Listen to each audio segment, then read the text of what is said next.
तिमी किन यति धेरै एटिट्युड देखाउँछौ मैले तिमीलाई पाउनको लागि कति देवी देवता भागेन कि त्यही पनि तिमी मसँग टाढा हुन खोज्छौ प्लिज चम्पा कुकुरनीको जस्तो मेरो पछाडि नलाग म तिमीलाई माया गर्न सक्दिनँ तिमी आफ्नो घरको छतबाट मलाई कसरी लाइन दिन्थ्यौ अहिले किन तिमी मलाई माया गर्न सक्दैनौ सरी चम्पा तिम्रो र मेरो मिलन हुन सक्दैन किनकि तिमी गोरी छौ र म कालो छु त्यसैले तिमीले गोरो केटा खोजेर र मैले काली केटी खोजेर बिहे गर्नुपर्छ त्यसैले तिमीले मलाई बिर्सिदिन्छ त बिर्सिदिउ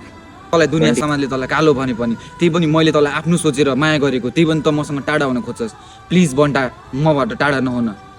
ठिक छ लास्टमा आएर तैँले आफ्नो औकात देखाइहालिस् होइन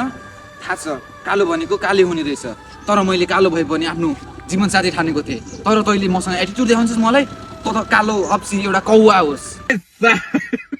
ठिक छ आखिरमा तँले काले कौवा कलोटे भने छैन तर म काले कसरी भाउ थाहा छ किनकि मेरो बाजे कालो बाउ कालो मेरो मामा घरको कालो त्यसैले म कहाँबाट गोरो हुँ चम्पा तेरो त घरको बाउ बाजे कालो त मलाई थाहा थियो तर तेरो मामा घरको पनि कालो त्यसो भए तिमीहरूलाई कालो भन्दैनन् त्यसमा तिमीहरूलाई कोइला भन्छन् कोइला